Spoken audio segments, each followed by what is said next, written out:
प्रदेश के पिछड़ा वर्ग कल्याण एवं दिव्यांग जन सशक्तिकरण राज्य मंत्री स्वतंत्र प्रभार नरेंद्र कश्यप ने गुरुवार को सचिवालय स्थित सभागार में प्रेस वार्ता कर विभागीय उपलब्धियों पर विस्तार से प्रकाश डाला है। उन्होंने कहा कि मुख्यमंत्री योगी आदित्यनाथ की सरकार की सफलताओं से प्रभावित होकर विश्वविख्यात जगत गुरु रामभद्राचार्य के द्वारा स्थापित जगत गुरु रामभद्राचार्य दिव्यांग विश्वविद्यालय चित्रकूट को उत्तर प्रदेश सरकार के अधीन देने का निर्णय लिया गया है, जिसे उत्तर प्रदेश सरकार ने विधानमंडल द्वारा विधेयक पेश करके राज्य विश्वविद्यालय के रूप में मान्यता प्रदान कर दी है। अब उत्तर प्रदेश में दिव्यांगजनों की उच्च शिक्षा के लिए डॉक्टर शकुंतला मिश्रा राष्ट्रीय पुनर्वास विश्वविद्यालय सहित 2 विश्वविद्यालय हो गए हैं, जिनके माध्यम से दिव्यांगजनों को शिक्षित बनाकर सशक्त किया जाएगा। दिव्यांगजन सशक्तिकरण मंत्री ने आगे कहा कि शादी प्रोत्साहन योजना के अंतर्गत दिव्यांग दंपत्ति को शादी प्रोत्साहन योजना के तहत 35,000 रुपए की धनराशि प्रदान की जाती थी, परंतु दिव्यांग दंपत्ति को शादी पंजीकरण करना आवश्यक था, जिससे दिव्यांगजनों पर अतिरिक्त व्यय भार पड़ रहा था तथा कठिनाइयों का सामना करना पड़ता था। इसलिए दिव्यांग दंपत्ति को शादी प्रोत्साहन पुरस्कार प्राप्त करने के लिए रजिस्ट्रेशन की बाध्यता को समाप्त कर दिया गया है। उन्होंने कहा कि दिव्यांग सशक्तिकरण विभाग के द्वारा राज्य दिव्यांग आयुक्त के माध्यम से दिव्यांगजनों की समस्याओं का निस्तारण लखनऊ स्थित कार्यालय से किया जा रहा है, परंतु वर्तमान परिस्थितियों को दृष्टिगत रखते हुए मोबाइल कोर्ट के माध्यम से विभिन्न जनपदों में राज्य दिव्यांग आयुक्त द्वारा दिव्यांगजनों की समस्याओं का निस्तारण किया जा रहा है। गाजियाबाद, कानपुर, वाराणसी आदि जनपदों में मोबाइल कोर्ट के माध्यम से दिव्यांगजनों की समस्याओं को सुना जा रहा है। मोबाइल कोर्ट व्यवस्था दिव्यांगजनों के लिए बहुत ही उपयोगी साबित हो रही है। दिव्यांगजन सशक्तिकरण मंत्री ने कहा कि डॉक्टर शकुंतला मिश्रा राष्ट्रीय पुनर्वास विश्वविद्यालय लखनऊ में छात्राओं की बढ़ती हुई संख्या को दृष्टिगत रखते हुए 48 करोड़ रुपए की लागत से नवीन महिला छात्रावास का निर्माण किया जा रहा है। महिला छात्रावास बन जाने से प्रदेश भर की दिव्यांग छात्राओं को और अधिक शिक्षा प्राप्त करने का अवसर मिलेगा। पिछड़ा वर्ग कल्याण मंत्री ने कहा कि छात्रों को छात्रवृत्ति मार्च में मिलने के कारण कठिनाइयों का सामना करना पड़ता है। इसके दृष्टिगत अब छात्रवृत्ति की उपलब्धता दिसंबर माह से ही कर दी जाएगी। शादी अनुदान योजना के अंतर्गत अन्य पिछड़े वर्ग के गरीब रेखा के नीचे जीवन यापन करने वाले परिवार की बालिकाओं को 20,000 रुपए की सहायता राशि प्रदान की जाती है। वित्तीय वर्ष 2022-23 में 150 करोड़ रुपए का प्रावधान है, जिससे इस वर्ष 75,000 लाभार्थी लाभान्वित होंगे। उन्होंने आगे क्या कुछ कहा, सुनिए। राष्ट्रीय पुनर्वास विश्वविद्यालय जिसमें दिव्यांगजनों के शिक्षा का सामान्य जनों के साथ मिलकर एक पठन पाठन की प्रक्रिया चल रही है। लंबे समय से एक समस्या बच्चों की तरफ से हमको मिलती थी, खासतौर से छात्राओं की ओर से, कि छात्राओं के रहने के लिए उपयुक्त छात्रावास नहीं थे, जिससे बच्चियों को रहने में पढ़ने में कठिनाई थी।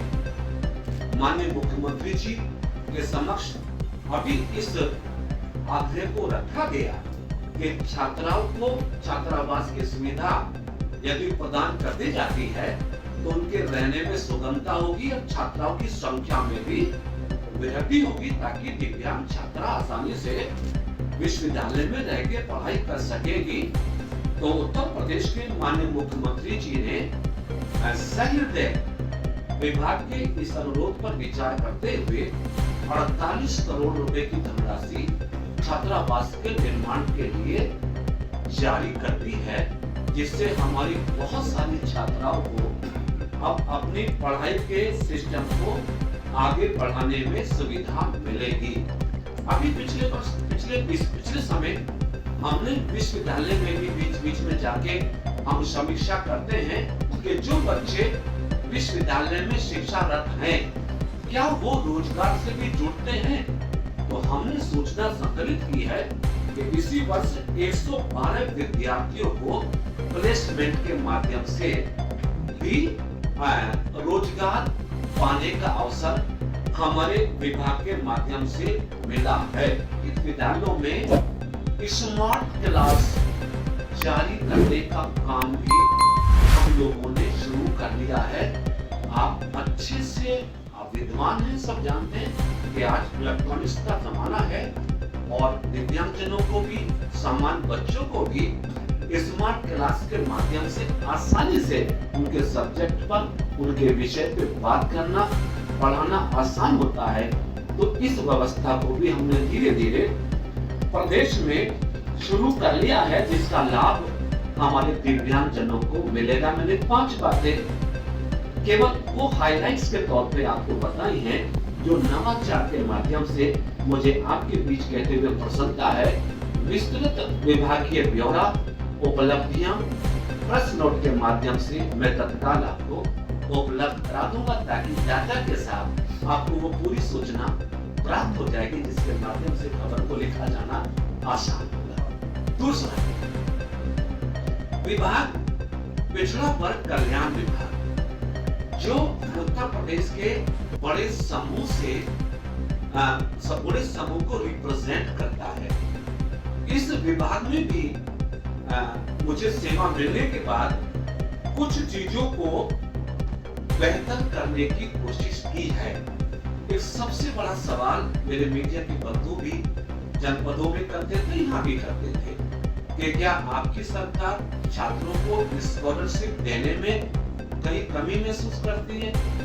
मुझे भी लगता था कि बहुत सारे छात्र इन्हीं कारणों से, कई बार बजटीय प्रबंधन या टेक्निकल कमियों के कारण बहुत सारे बच्चे छात्रवृत्ति और शुल्क प्रतिपूर्ति पाने में असफल होते थे, जिसका हम लोगों को भी कष्ट होता था।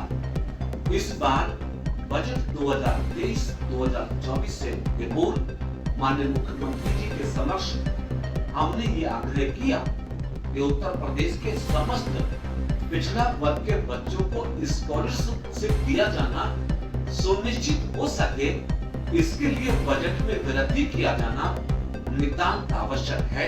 माननीय मुख्यमंत्री जी ने पिछड़ों के प्रति हमदर्दी का भाव रखते हुए 2023-2024 के बजट में खास तौर से छात्रवृत्ति के लिए 435 करोड़ रुपए की वृद्धि की और इसके अतिरिक्त कुल मिलाकर लगभग इस वर्ष के बजट में 600 करोड़ की वृद्धि हुई है, जो अभूतपूर्व है, अधिकतम धनराशि है, जिसके माध्यम से मुझे प्रसन्नता है आपके बीच कहते हुए कि जिस बड़े समूह की सेवा का दायित्व मुख्यमंत्री जी ने मुझे सौंपा है, मैं उस समूह के बच्चों को स्कॉलरशिप संपूर्णता के साथ, शुल्क प्रतिपूर्ति संपूर्णता के साथ हम देने में कामयाब होंगे।